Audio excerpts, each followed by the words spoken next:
Okay,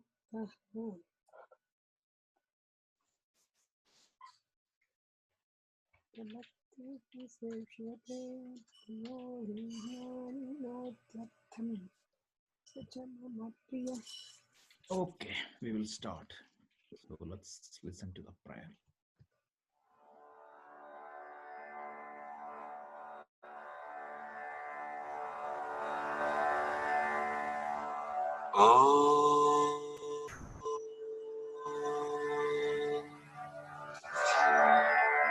Sahanavavatu Sahanau Bhunaktu Sahaviryam Karavavahai Tejasvinavadhitamastu Ma Vidvishavahai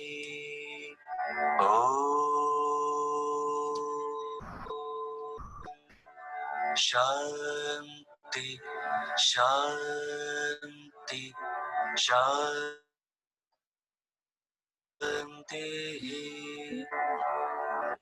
Okay, welcome back. And before get started, let's take a second and offer our prayers and respect to all the healthcare workers and everybody who is fighting this great battle for all of us. Okay, so with that, we can continue our discussion on chapter 7.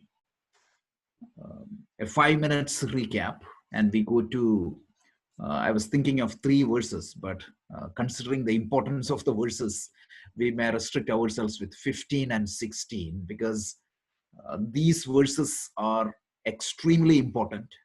It changes a lot of preconception we have towards God and devotion, etc. So wonderful verses, wonderful chapter. The key point is that we had turned the corner after chapter 6 because the first 6 chapters focused on the real nature of who am I. That was the key topic. And there were subsidiary topic, but the predominant topic is to understand myself properly. From 7 to 13, the theme or the focus has changed. Krishna is trying to reveal the nature of that supreme reality or Ishvara or the God so that we can relate to him properly.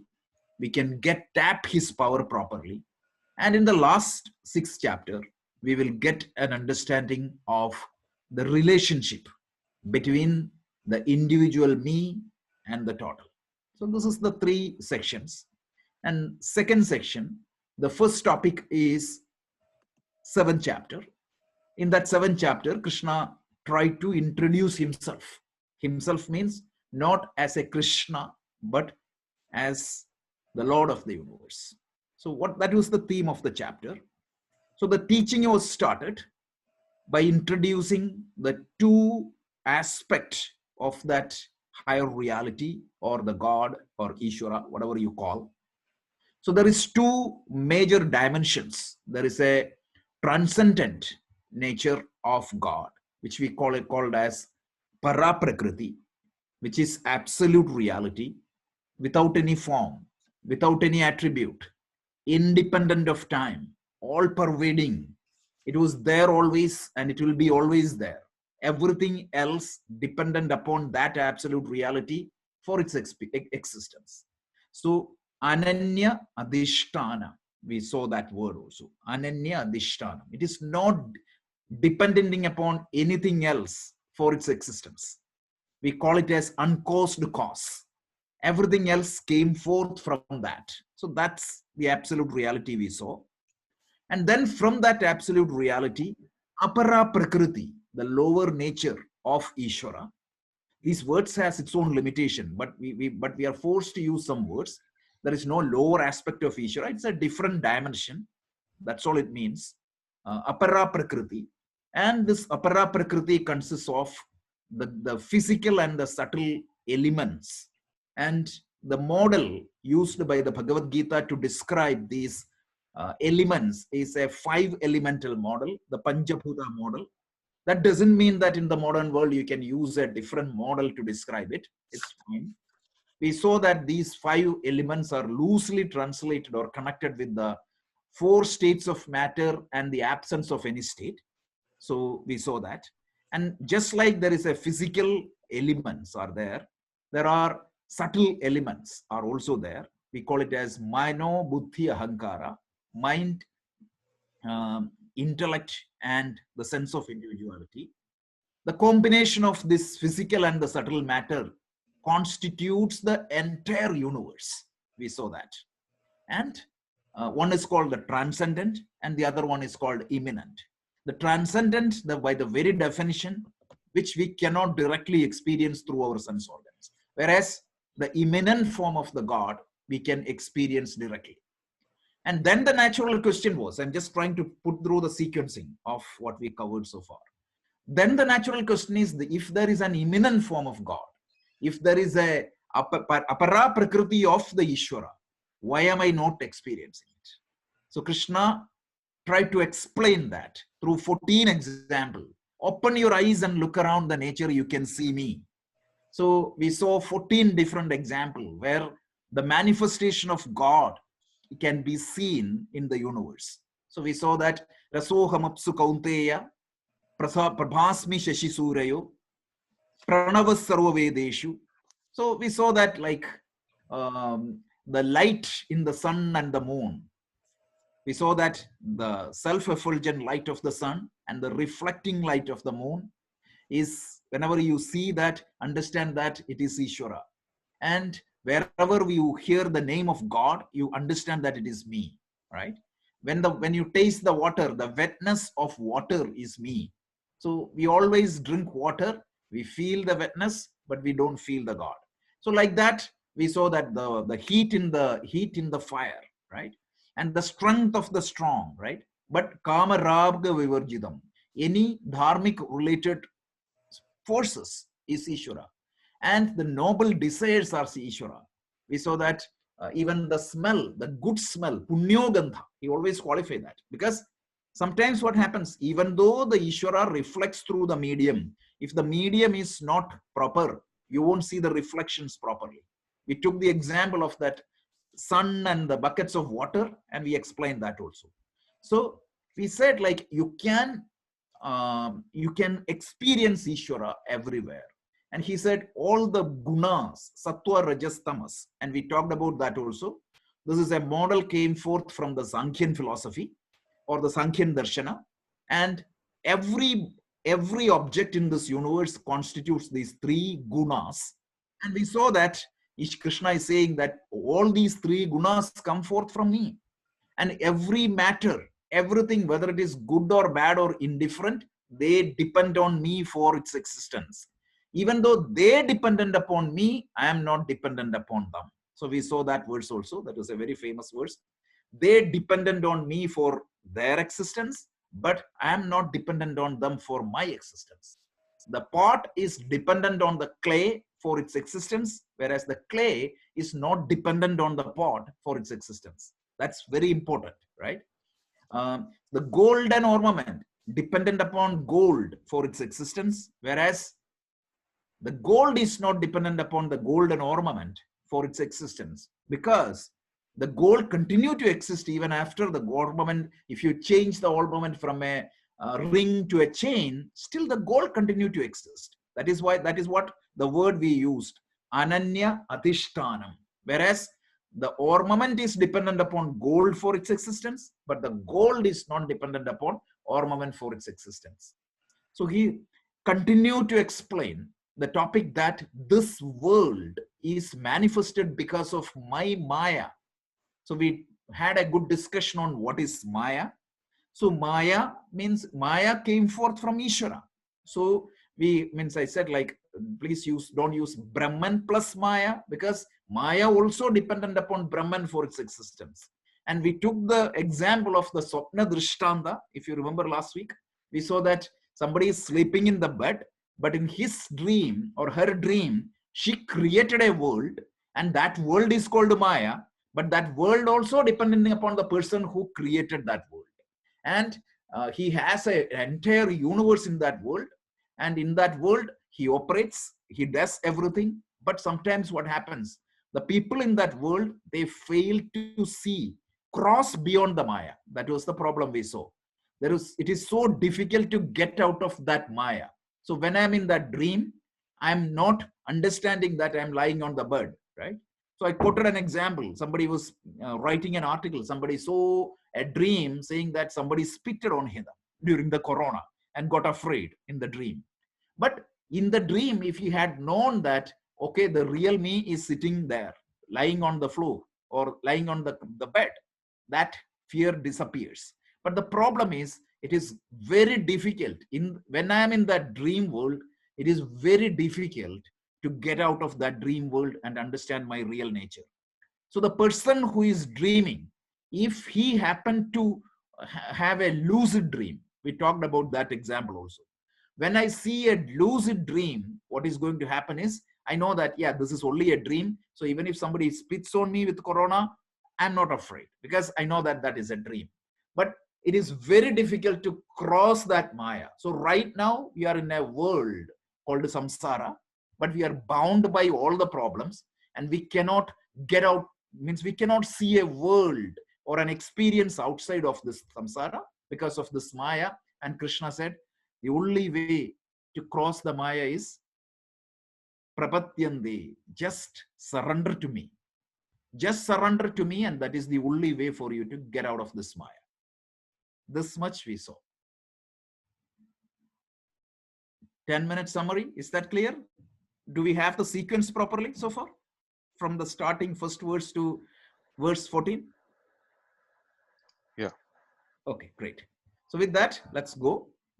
So let's go to the next verse, which is the verse 15.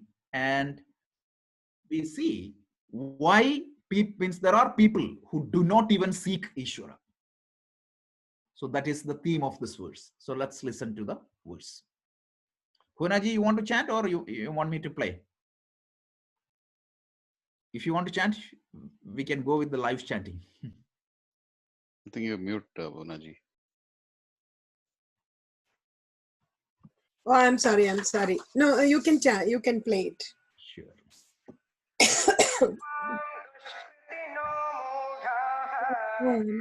Abhadyante naradhamaha hridajnana.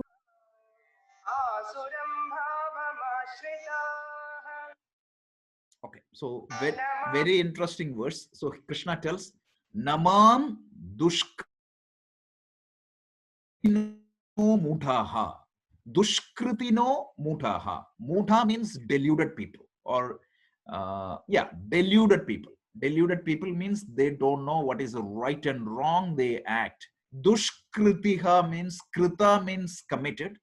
Dushkritika means they have committed something wrong, some bad actions. Either they are committed or they are committing bad actions. So those who do perform wrong deeds, that is the first thing. The people who perform wrong deeds, prabhadyante narathamaha. And such people who perform wrong deeds was called by Krishna as Nara Athama, the lowest among mankind, meaning the people who are not yet matured or evolved. It's not a blame on anybody. He's just calling them as the people who are not yet evolved. Prapadyante, what happens is namam prapadyante. That is how you should read. It tells the people who are deluded and committing mistake. What do? They never seek me. Remember, last verse he said, it is very difficult to get out of this Maya.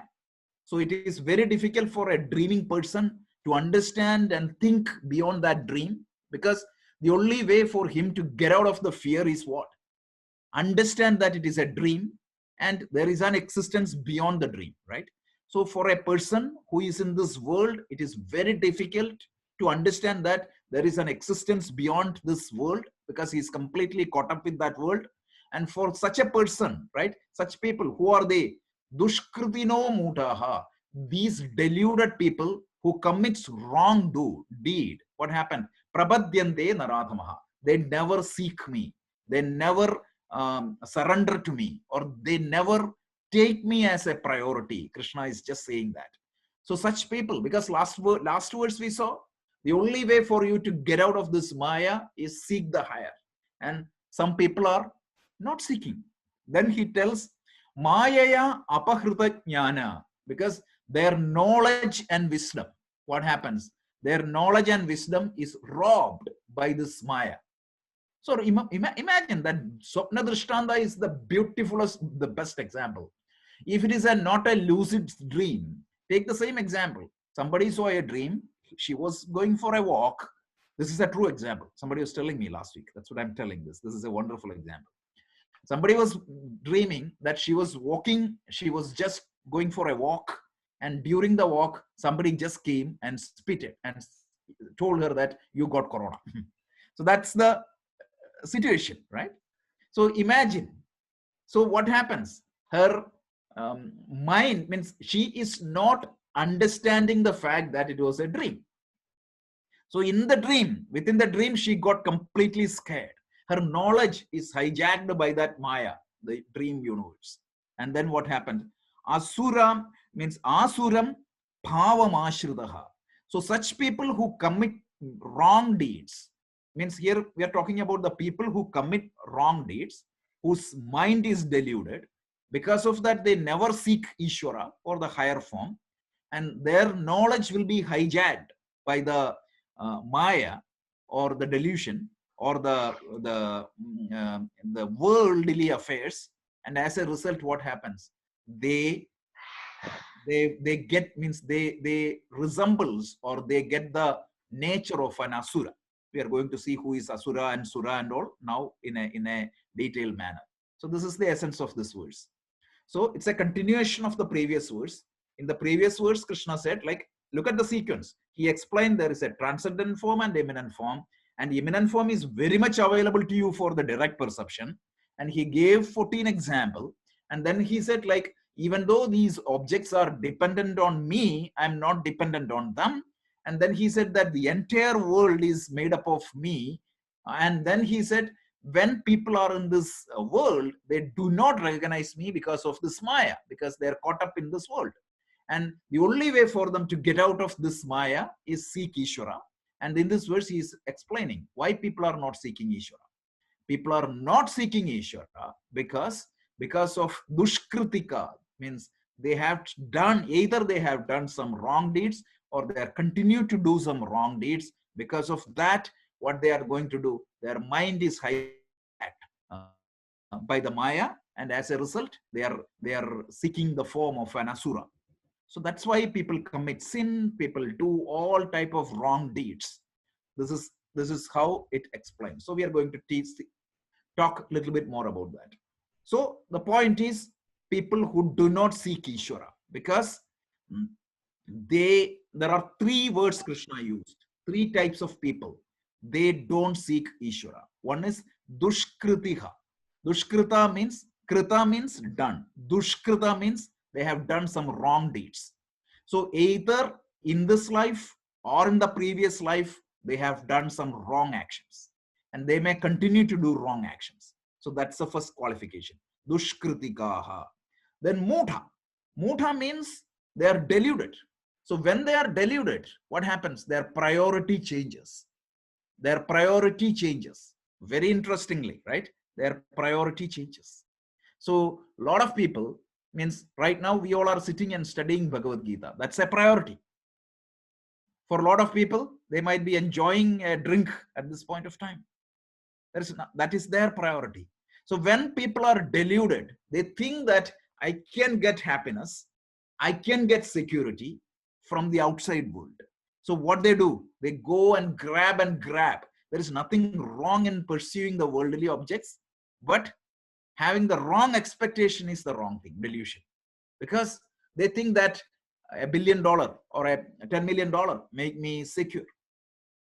And having some like kids and family make me happy. So they try to possess, right? So the first wife goes, the second wife comes. Third wife goes, fourth wife comes. We think each time we think that this is going to make me happy. So we always fail to differentiate between comfort and happiness. The only thing that can give us happiness is Ishvara, because the happiness comes from within. So Muta people, right, the deluded people, they have a confusion on the priority, and when they seek material objects, what do? They try to find, they think that these objects or these positions or these accomplishment, a product or a service or a result will make me happy and contented. So naturally, they leave God aside and they go and try to seek these things. So that is the second thing. And then Narathamaha. Narathama means the word used very carefully. In the commentary, Shankaracharya explains this brilliantly. So it is not saying that, okay, you're a sinner. No, they are not evolved properly. I remember Swami Chinmayananda giving a good example. Sometimes back in India, right? After 10th, you had to go to the college. So in Kerala, they used to call it as pre-degree. Right now, it is 10 plus 2. That's a different thing. When such people comes to the college, right? What happens? Can you expect some maturity from them? Naturally, no. They just behave, means they're not disciplined. They're not like a postgraduate student. So they just got evolved into that stage. Like that, there are a lot of people who are not yet matured as a human being, because there is a difference between a human and an animal. Because if there is an animal, his or her behavior is programmed. Even if you have the best dog, right? The dog behaves only according to its nature. Only certain things you can train, but beyond that, it won't use any intelligence. You can predict the behavior of most of these animals. Now, look at human being. Potentially, he can decide his actions 100 different ways. But there are some human beings who act like programmed beings. Like they get frustrated quickly, they just react rather than acting, they react. The capacity of the human being is to put a break between your perception and reaction. In the case of an animal, it just happens. Nobody will say that a cow needs to be matured. Only physical growth is enough. Whereas for a human being, aging and growing is two different things. A lot of people, what happens? They age, but they never grow. This is a meditation all of you can use in your New Year day or on your birthday. Like, one more year has passed. Have I grown, or have I just aged? So that Krishna tells here, Narathama means those who are not yet matured as a human being. So what happens? Whatever they feel to do, they just do it. So the animal instincts will take priority in their life. Instinctively, they will act. And they don't follow value. They don't follow any ideals, right? The culture of a human being, right? When I'm in a group, right? For example, I won't shout. I won't, means there are so many values and disciplines and cultures we follow. And the people who are not matured, they won't follow that. So these three categories, one is Dushkritihaha, Mutaha, and Narathama. These categories of people, they fail to seek Ishvara at all. Is it clear? This is these three categories. Dushkritika, Mutha, Narathama. These are the three categories of people who fail to seek Ishvara, and they are caught up in the Maya. Okay, so why they are like that? Because... One second, Rajeshji. Sure. Swamiji describes four discrimination, right? The Apahrita Jnana. Apahrita Jnana. I'm calling that out in the next words. Because that's not piled in this because... no, because okay. What happens? the after effect of these three is the apahrita jnana. Very So nice. when you are deluded, when your intellect is not functioning, when you are not matured, apahrita jnana means your knowledge is hijacked. Mm. So that's what it is. So Okay. why they are like that? Why these three categories are not seeking Ishvara, right? That is the answer in the next portion Krishna is trying to give. He said, first portion is explaining three categories of human being. They fail to seek Ishvara. Ishvara is not a priority for them. So these are the people whose discrimination is robbed away by Maya or the knowledge. Knowledge here means discrimination. Jnana means discrimination. Discrimination means not in a bad sense, discernment, like ability to see what is good and what is bad, ability to decide what is right and what is wrong. That power is hijacked by this Maya. You have seen that in kids also, right? When the kids are with a group, you can see that, oh, they will do anything. So apahrita chetasa means those who have lost their viveka. Viveka means ability to discernment because of the very Maya that they have to cross. Because for getting out of this Maya, you have to seek Ishvara. And they fail to seek Ishvara because their mind is hijacked by this Maya. And robbed by this Maya, what happened? This benefit of knowledge, because the knowledge can tell you that, okay, these objects are temporary. You won't find permanent peace and happiness from this object, and you have to cross it. That priority is gone. That rational discriminating faculty is our biggest treasure, the intelligence, and that is deluded, that is clouded. And this treasure is given only to a human being. And this is taken away by Maya. And that is why the Maya is known as Maya Mohini. In the Purana, we have a character, right? Mohini. So Amritam was given and Asuras got the Amritam. But when they saw the Mohini, what happened? They went after Mohini and they left the Amrita there. This is the story. This is the significance of that story. So Amritam, which can give them immortality, was lying down there. And they just left before the Mohini. So that is why that Mohini is known as Maya Mohini. And that Mohini, Maya, can hijack your skill. And when, look at the word Krishna used, right? When the Maya hijack your chetas or the intellect, what happens? You become an Asura. So who is an Asura? Asura is not somebody who is who laugh always and who comes in a comes through the air. That is only the depiction. The Asura is somebody whose mind or the knowledge is hijacked by this Maya. So that is what Krishna explains. And let's go a little bit further. So who is an Asura? So Asuram Bhavam Ashritaha. This is what Krishna tells. He refers to the people. So Krishna refers Asura as the people who have actually who means resembles the qualities of an Asura. So who is an Asura? So the definition of Asura is the Asura is the one who revels in all things that are not good.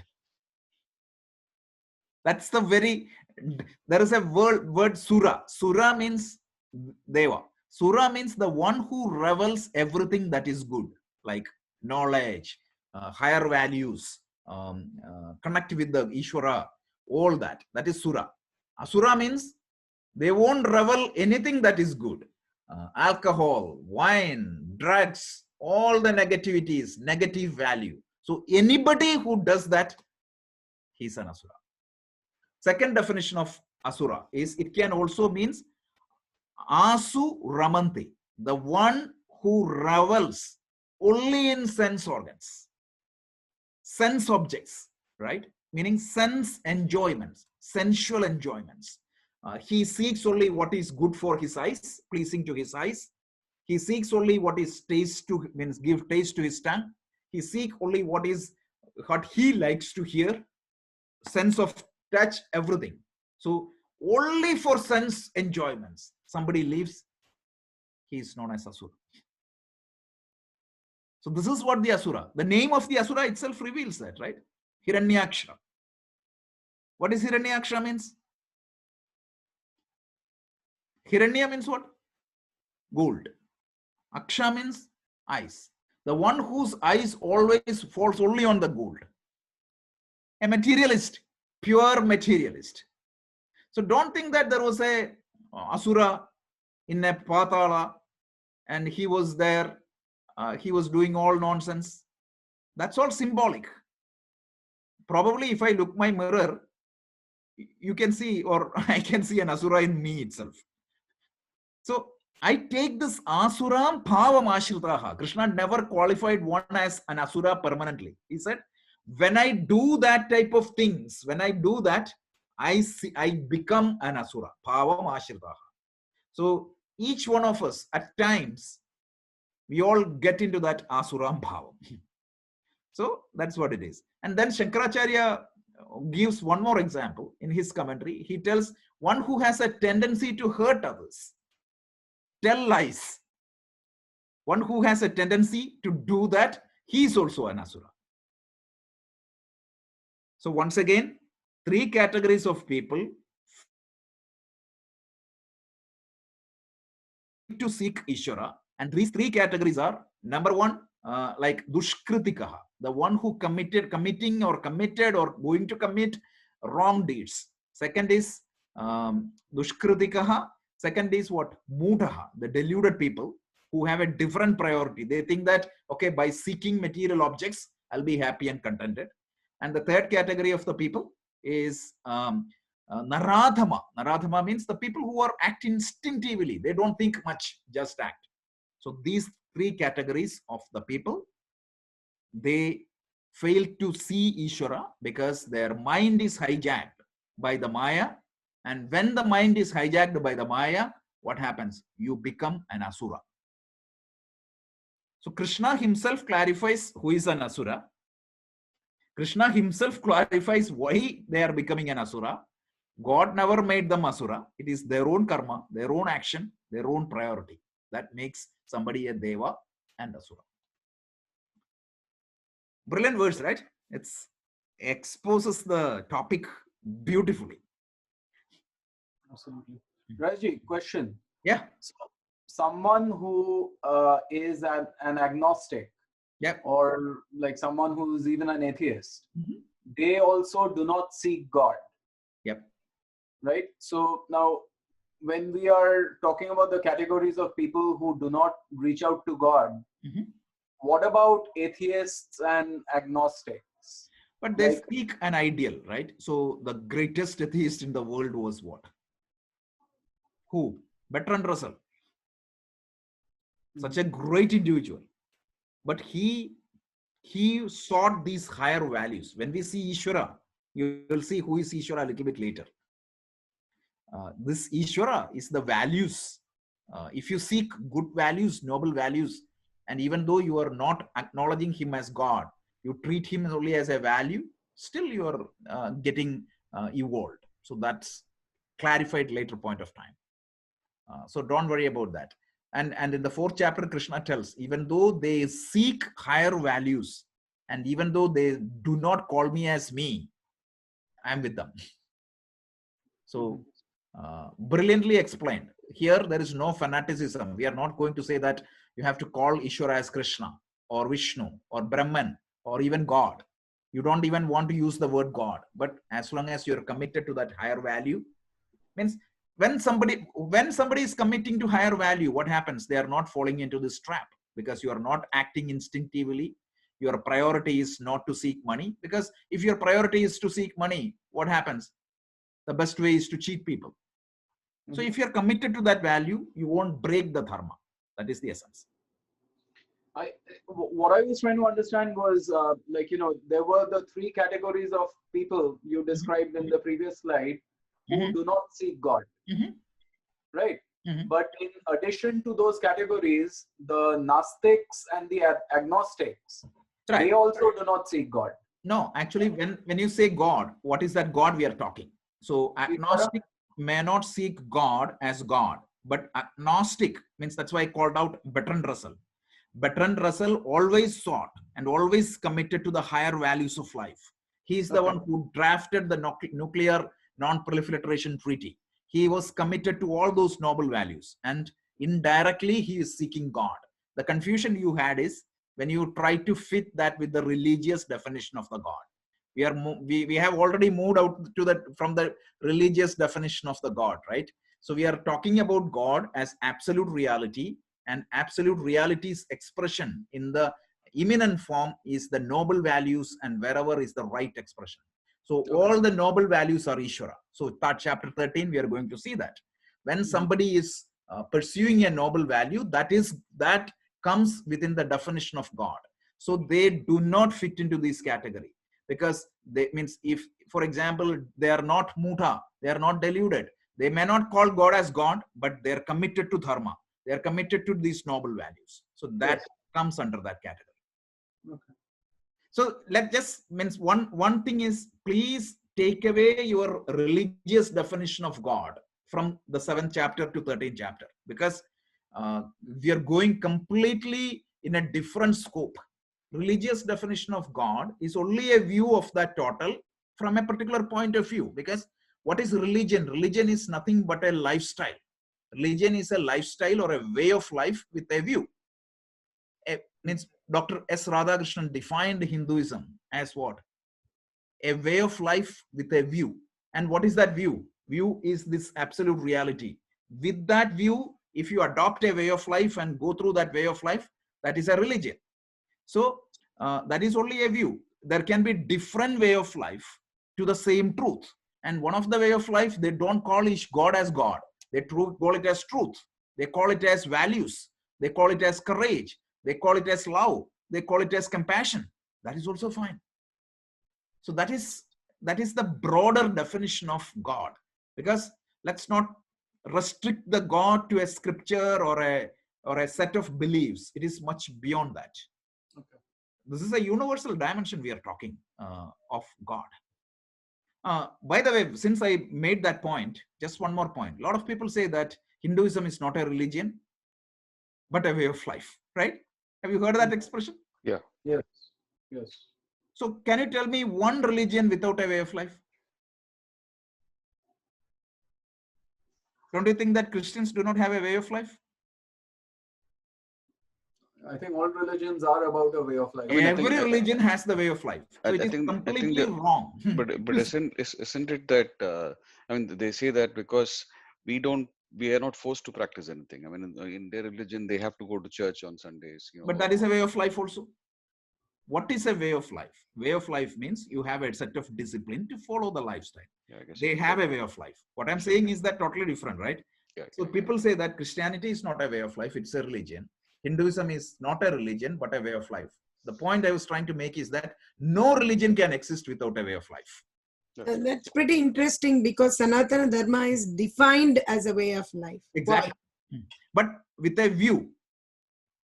With a view is a special way of, like a divine way of life. Yeah, that's why that view is very important. You have a way of life focusing on a view.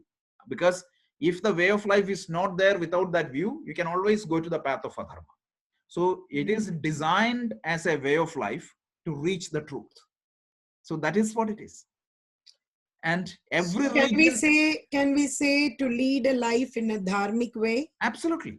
Lead the life in a dharmic way with a goal of the end goal of moksha.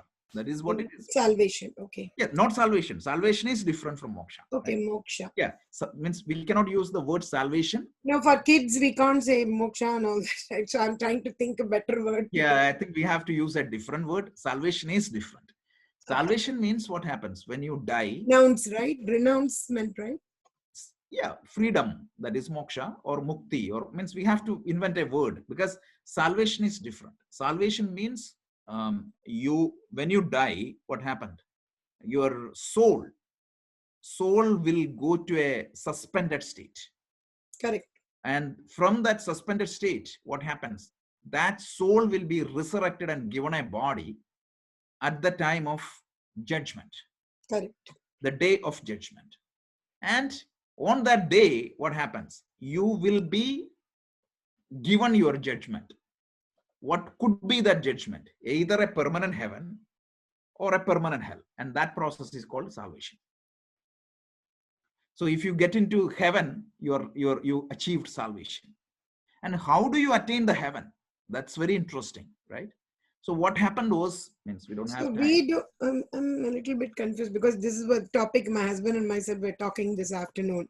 Because we have a different understanding that when they do the tarpanam, right, or the what they call is the Amavasya Tarpanam or any kind of Shradam, they refer to 3 lokas, and that's a little bit off topic. I will talk to you on that. Yeah. Because I have a question on that. But now you're saying, my understanding, there is no hell, there is no heaven for as far as we are concerned, right? No, we have heavens and hells, because I think I covered that this Sunday.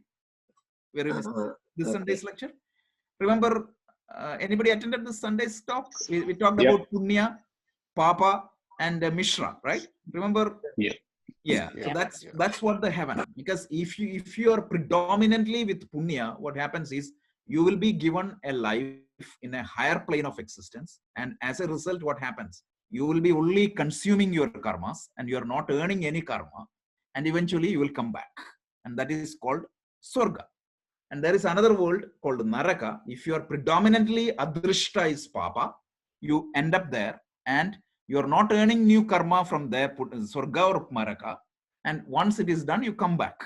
There is a huge difference between, means the judgment day I was talking from Christianity perspective, not any Vedic perspective. So please don't connect that. So this topic will come in the 8th chapter, means the next chapter. So we will see all these things, the different lokas and different types of mukti. Remember, we talked about 2 types of mukti, the krama mukti, sorry, the jivan mukti and the videha mukti, etc. in the topic discussion on karma. So again, that will come. But let's come back, means the day of judgment, everything is Christian. I was just saying that salvation is not moksha. So let's come back to this topic. This topic we said, 3 categories of people fail to see Ishvara, and either because of their wrong deeds, or they are deluded, or they are not yet evolved. As a result, what happens? Their mind is hijacked by the knowledge is hijacked by the Maya, and as a result, they attain the state of an asura. Any other questions? Okay, so let's go to the next verse. So now the next topic is, right, given this, naturally these asuras do not seek Ishvara. Ishvara meaning the word Arnabji, I know that it is confusing, means let's say if you don't believe in God, if somebody is not believing in God, seek that as higher ideals. As a result, what happened? Carried away by the fancies and wrong values, they will be given to the life of an asura. So for example, everybody knows that hurting other people is not good. But a lot of people hurt other people, their benefit, right? A lot of people cheat other people. Even during this Corona time, everybody is under extremely, extremely distress and struggled state. Have you heard the phishing attempt, the ransomware, the malware? Have you heard how many times it got increased? 1,000 times, 2,000 times. Why? They don't care whether you are suffering or not. Unbelievable, unbelievable. I heard stories that people are collecting money for helping Corona victims, and they're cheating from that. I heard one story. So why? They're not committed to that higher ideals, higher values of life. So they think that my pleasure, my happiness is higher priority. And such people are called asuras. There are also people attacking doctors who are going to, absolutely, that is, yeah, because they're deluded. Yeah. Some fanaticism has gone into their head, and they're deluded, and they spit on the healthcare people. All that is asura. Just look around and you'll see these things. So carried away by the fancies and wrong values, what happened? They are totally given to the life of an asura. This is what Krishna tells. How important is this, right? Just look at, means don't read this casually and go. Even yourself, right? Sometimes we all commit mistake, but we know that there was something in us popping up to do that mistake. So they think that carried away by that fancy, carried away by that wrong value, or carried away not my means the maturity, I did that mistake. And when I do that mistake, I'm running away from God and getting into the hand of Asura. So the religious Asura as well as the religious Ishvara, it's all a symbolic representation. One represents the higher values of life, the higher ideals of life, whereas the other one represents the wrong values of life and the wrong ideals of life. See, you need a model to fit all these things. So that the concept of the religious Ishvara, whether it is a Christian, Hindu, or Muslim, everything is the same. It's a way of representation. It's a model only. Because God cannot be, the true God or the absolute Ishvara cannot be fit in within the framework of a model or a framework of a particular model. Any model you take, it has a defect. So that's why Swami Chinmayananda used to say that to define him is to defile him. And Shankaracharya in his commentary on Vishnu Sahasranama, at the age of 9, Shankaracharya wrote his commentary on Vishnu Sahasranama. So Shankaracharya starts by saying that, what a task given to me, right? The first job given to his teacher, Govinda Vallabhacharya, was write commentary on Vishnu Sahasranama at the age of 9 or 10, whatever it is. So he said, I am asked to define something infinite. How can I define? Because God defined this Vishnu Sahasranama or any Sahasranama. So it is impossible for me to define. So what else is the Sahasranama? He tells it's a point of view, right? A point of view may not be complete, but from a certain point of view, I am looking at Ishvara, and whatever I conceive, I put that as a name. So what means, remember that. This is very important when you study Vishnu Sahasranama or any Sahasranama. This is not something just to be mechanically chanted upon and left upon.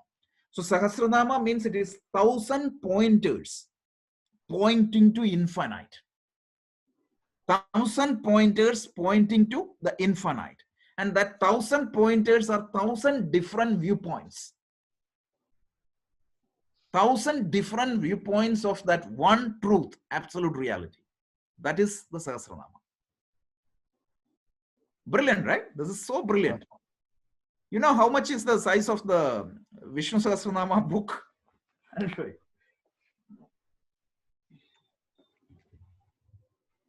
This much is the commentary. It has almost 1,200 pages. One page commentary is written for every name. That much is the depth of that. Who's the author? Shankaracharya. Oh, this is a Sanskrit book. Yeah. So, this is an English translation of Shankaracharya's commentary. Okay. So yeah, we can in Gita. Remember, I covered almost 10 names. Wherever we call a name, I used to explain that. But this is what is Asura, and this is what means we saw who is Deva, who is Asura, who is Ishvara. So let's get away from our idea that these Asuras are somebody who is, means the serials always gave us a different picture. I was watching this Ramayana and Mahabharata, and have you heard the Ramayana broke the viewership record in the modern world with this lockdown? Right. Yep. 77 million people watched. It's Broke wonderful. Record. Yeah. So the thing is, it's wonderful, but whenever you see a Rakshasa, they always laugh. And in the depiction, right, Raja Ravi Varma, the one who put a face to most of these characters, he used to write, right? You see big drumstras and you can see their enlarged sense organs. That clearly indicates this, because they are sensual, they are more oriented in that lower values. Anyway, that is Asura. So now how do we get out of this? Because means Dushkritika, Mutha and Narathama, not evolved. Narathama again is not a criticism. It is just a an acknowledgement that you are starting to evolve. That's it. So a small kid, if you ask a very small kid, he will say, whom do you want to be? I was just asking some small kid the other day. He said, I want to be a good horse rider, meaning not a, like his means a better, the one who trains the horse. So whatever the world he sees at that point of time, his priorities will be determined by that. If you give a $100 bill and a balloon to a small kid, the kid will pick what? The balloon. Why? That is his priority. He's not matured. He's not evolved. So like that, Narathama means what? It's not a bad criticism. He said that, okay, you are only a child. Grow up. That's it. Now, the next few verses are very important. We need to spend some time on next few verses to understand the intricacies and the meanings, because you will understand how symbolic is our culture is. The next thing is, so being lowly means it is not in terms of behavior is entirely due to thinking. There is nothing wrong in that. This is Shankaracharya explaining this verse. He tells that essentially there is no sinner. Nobody can call you a sinner. There is no sinner. Only thing is that due to ignorance and due to lack of discrimination or discernment, people behave improperly. That's all. People are behaving improperly. There is no right for anybody to call or brand somebody as sinners and hopeless. That is not the topic we are talking. Look at the clarification. Like 1200 years back, somebody writing this so brilliantly. And then they say, right, then when we are saying that, how can we gain this discrimination? By doing good karma, by being committed to karma, dharma. That's what it is. And what we are seeking is a change in our thinking pattern, a change in our mind. That's all. And that is why we need the grace. And that is why we are praying to Ishvara. The prayers can give us that grace. So now the thing is, you need to recognize that Ishvara. Ishvara means, again, not in the form of a Krishna lying in a temple. It's totally different, right? So Krishna himself tells us that in the next verse, to overcome this hopeless situation, because when I am getting into an asura, I cannot cross the Maya, and as a result, I will not know Ishvara and I will continue to suffer. So to do that, you need to know Ishvara, because I need to get connected with Ishvara to get out of this. So Krishna is telling that don't worry. If you don't get self-realization, you just need a vague understanding of Ishvara, because that will establish your connection. So that's what we said. Like, even if you don't call Ishvara as Ishvara, if you're committed to only to good values is Ishvara. We'll see that in the later chapter. And then what happened? Certain attitude and prayer. Prayer again is not sitting and chanting Vishnu Sahasranama alone is prayer. Committing to good action is prayer. We are going to see that in Karma Yoga. And what happens? This internal change will take place. So in yoga, Jina is also there here.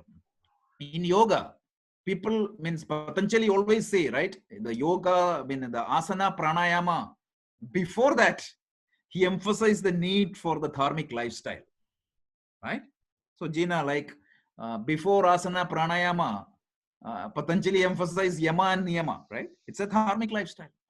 Without that, this asana, pranayama will not work properly. So you need that commitment to dharma. It's very important. So these changes only occurs with a prayerful. Again, prayerful, the word is confusing because it's a symbolic word. Prayer means it is a commitment. That's it. It's an attitude. We are not, means prayerful attitude, meaning commitment to that higher values of life. And recognition of Ishvara means dharma is Ishvara. So if you recognize dharma, that is good enough in one form or the other. Look at this.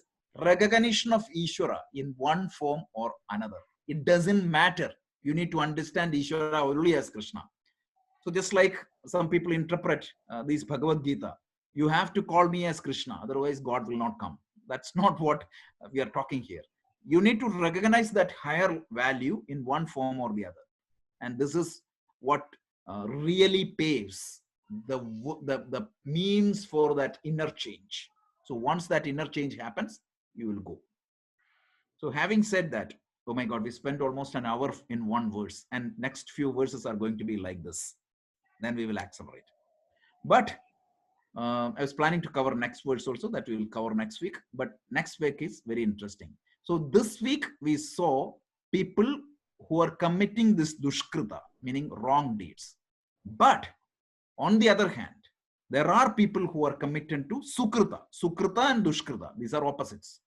So the people who committed to Ishvara, depending upon their maturity, they seek the higher. And there are 4 categories of people like that. This is one of the most famous verses of Bhagavad Gita. A lot of people quote and misquote and like wrongly quote, and some people give totally opposite meaning of these things. So we will see that next week. Artho, Jitnyasur, Artharthi, and Jnani. This is the 4 categories of devotees of Ishvara.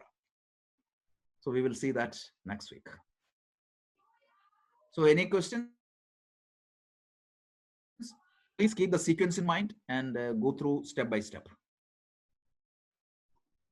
So Rajesh, this is essentially about like developing an attitude of wanting to improve oneself. Absolutely. That's what it is. That's exactly what the goal is. So basically the concept of Ishvara over here is the sum total of all goodness that one should aspire towards. Yep. Whether you believe in conventional God or not. Yeah, conventional God is, as I said, it's only a model of that absolute reality. So you have to go beyond the conventional God if you want to. Means when you study Gita, it gives all the secrets. And that's what I said, like this chapter is going to expose so many things about the God.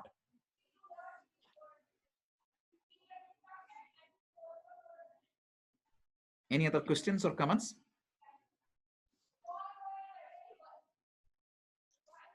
Okay, so we will start Atma Bodha this Thursday. So we made it at 8:30 because a couple of people in India also interested to join. If it is 8 o'clock, it is too early for them.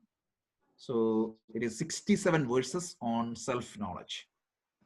It's a brilliant summary of the entire Vedanta. So we will start from this Thursday. I think Rajesh, you put the book, right?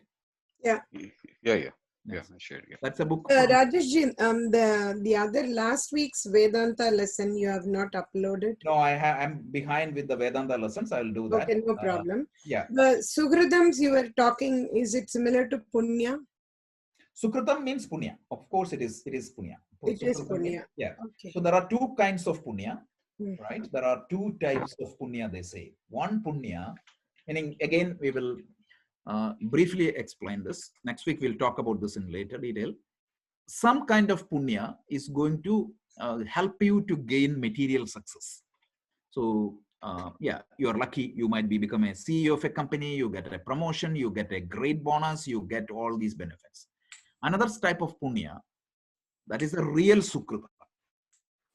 What is going to help you to initiate you into the spiritual path? All of you have that. Otherwise, you won't be sitting here. And that is going to help you to go further. So 2 types of punyas are there. And one type of punya is going to help you to have a better enjoyment of life. And another type of punya is going to give you a desire.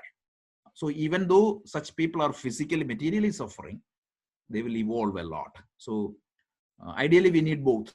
So Shreyas and Prayas, meaning both we need. Does anyone get both the punyas? Of course, a lot of people get that. A lot of people get that. So we cannot, Gahanat Karmana Gati, right? We don't know. But committing to dharma is very important. Whenever we committing to dharma, you are earning the credit of punya. And remember, that is why dharma is considered as a purushartha, a goal. Because when you, just like artha, when you seek artha, you are getting material benefit. When you are seeking kama, you are getting pleasure. Like that, when you seek dharma, you are earning like an asset. And that asset is the adrishta bhala, which is the punya. And that is the reason why dharma is considered as a purushartha. A lot of people ask, dharma means why people seek dharma? They seek dharma because they it gives them some reward. So Rajesh, this is Sanjay. Which one is directly related to inner happiness? I mean, like materialistic definitely may not be the one which will make you. I think you both are important because materialist, if you are struggling to eat food and support your family, you may not get the necessary conditions to pursue this higher path. So one is called comfort and the other one is called happiness. The happiness has to come within, and for that you need that, means at least the mind needs to be quiet. So the material comforts, if you don't have the basic necessities, it can create a disturbance in your mind, which could potentially, I mean, there are people who cross that challenges, but they are evolved souls, not like us. So my way of expression is you need both. You need nothing too much, nothing too less. Moderate means you don't need to be a multi-billionaire or something like that, but at least. But it also depends on what you think is inner happiness, right? What if you are happy with the material things, that is your inner happiness. I think they cannot sustain, means any billionaire. Like look at the life of all these CEOs. There was a beautiful article or something like that. Most of these CEOs, they get bonuses like $2 million, $3 million every year. But a lot of people, they cannot sleep properly. They have a lot of, means most of their family life is a disaster. Look at Hollywood stars. A lot of people have means exceptions are there, but this is all majority, right? We are talking from a generalization, and the generalization always have a trap. The generalization trap is there. So this is just for an example we are saying. So unless and otherwise, the happiness is a byproduct when the mind is quiet. So the definition of happiness in our culture, we call it as Shanti. Shanti comes from what? If you pray to God and ask him to give Shanti, God said, I'm helpless because I'm already given you Shanti. So what we need is not Shanti. We need these Ashantis to be removed. That's all. So when you go for a movie or when you go for a party, what happens? Your mind is not disturbed. Because remember one book I suggested to you, Learned Optimism? In that, I think 7th or 8th chapter, there is some beautiful case studies which tells you the way you think is what is going to get you out of the depression. So there is a beautiful chapter on behavioral psychology, because from how the psychology got evolved, from Freud to behavioral to this positive psychology. So the key means how to make you happy is to change your thoughts and thinking.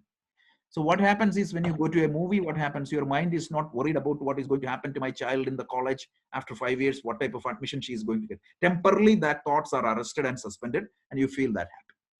And when you go to a vacation, you are not worried about work or all the pressures and worries and anxieties typically come and hit you.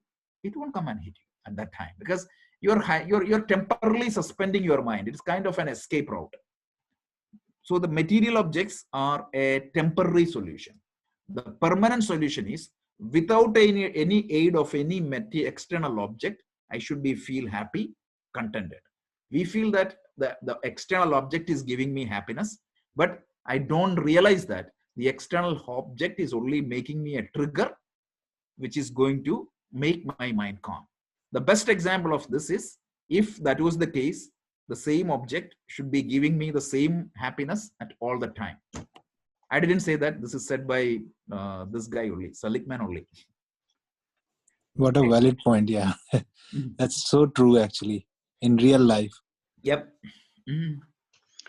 Bhuvanaji, the last Vedanta class, it's on my site. It's on my channel.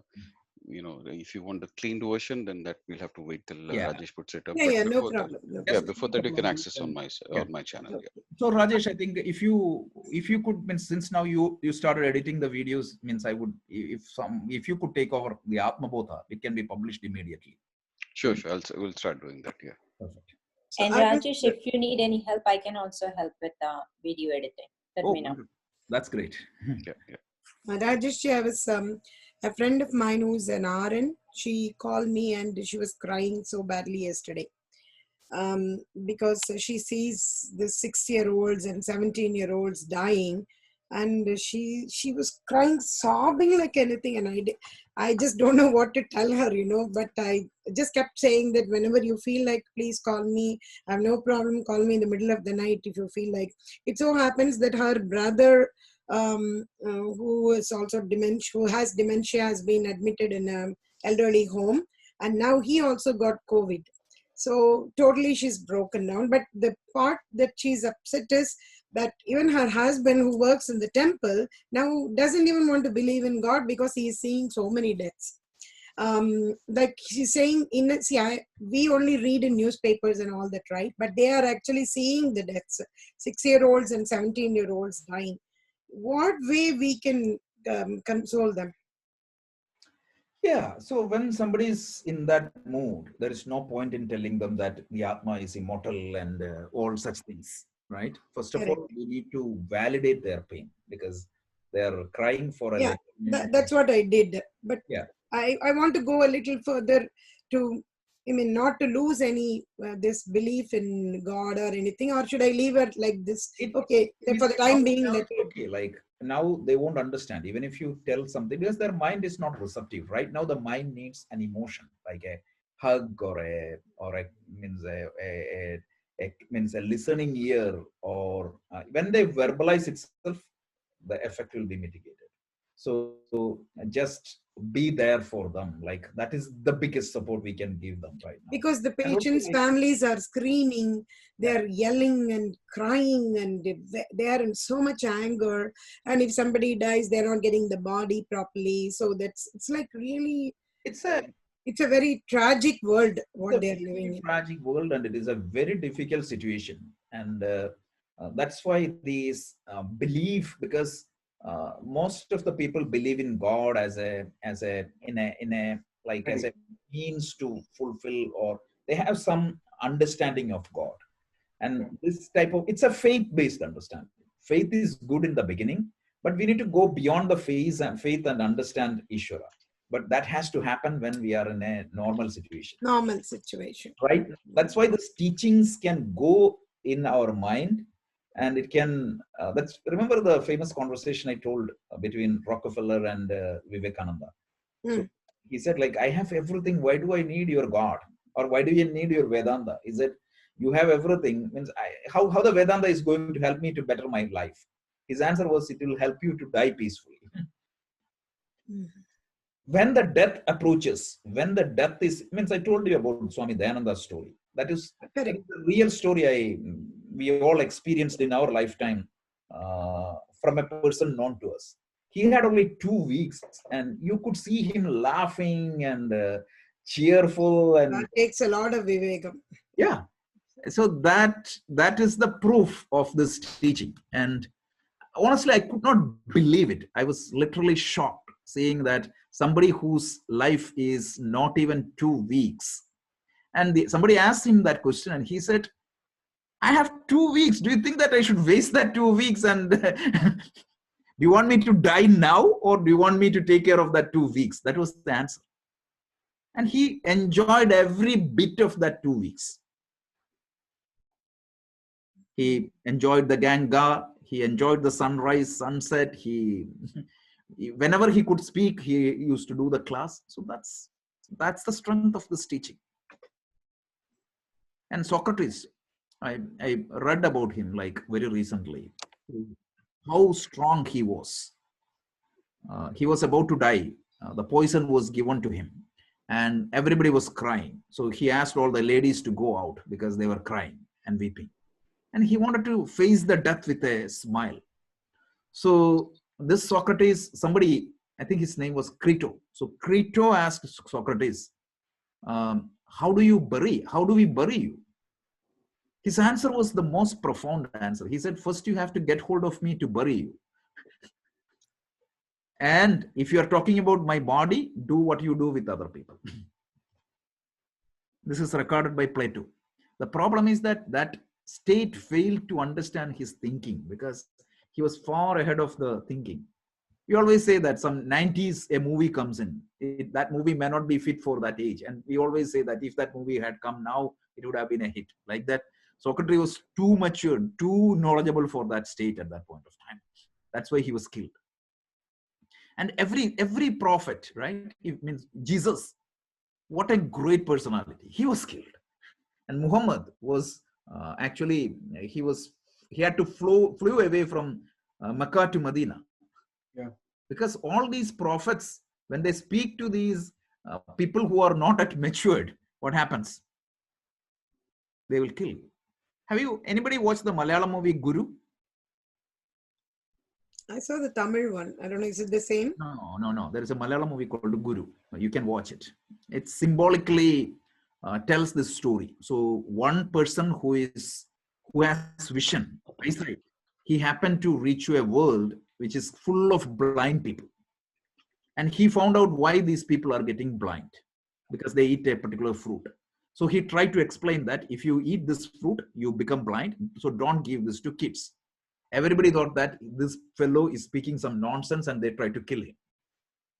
This is exactly what happens to all the prophets, except in India.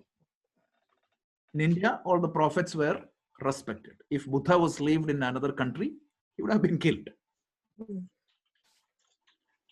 Okay, so any other questions?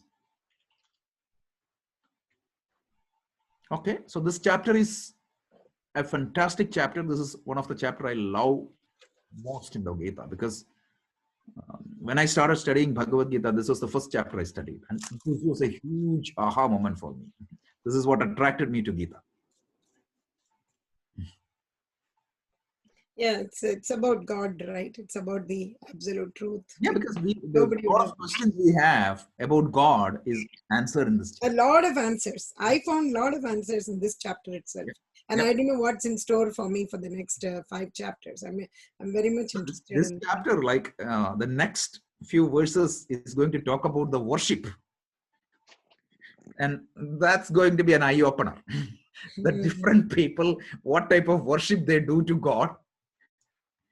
And Krishna is going to make some real harsh comments. Okay. Swanaji, if you could chant Purnamada, that would be great. Om Purnamada Purnamidam Purnat Purnamudachyate Purnasya Purnamadaya Purnameva Vasishyate. Om Shanti Shanti Shanti. Sarve bhavantu sukhinah. Sarve santu niramayaha. Sarve bhadrani pashyantu. Ma kaschis dukkha bhag bhavet. Om Shanti Shanti Shanti. Shri Gurubhyo Namaha. Harihi Om. Your quote is fantastic, Bhuanaji. Behind the clock, there is a wonderful quote. 50 seconds spent with the family. Sarve bhavantu sukhinah, right? No. No. The clock. The clock behind you. The clock. Oh, the clock. No, they're all photographs. No. That the quote there. Clock. Time spent with family is priceless or worthless. Oh, yeah. Okay. Yeah. I ordered in 2014 this. There is a clock. Only the clock is there. Like you can That see. thing is good, right? The message is time spent with family every second. Oh, you can see that? Yeah. Okay. That's Beautiful. This is it. Yeah, that's beautiful. I have all the kids' pictures and all that, like around the hands. And the hands are there. Very nice. Wow. Very I don't know innovative. if you can see it. Mm. Yeah, very innovative. Very nice. Thank you. Okay, that's I didn't know which quote you were mentioning. I'm thinking of, okay, meaning of Sarve Bhavantu Sukhinah. no, the presentation is not there. I could see the back. So I know. okay, thank you. Thank you. All right. Thank you. Ajishji, Are you going to explain all the answers for the questions I asked on Thursday? Because I'm not going to be there. No, I will not answer your questions this week. Next week. Okay. Okay. Okay. Okay. Thank you. Thank you. Thank you. Thanks, Rajesh.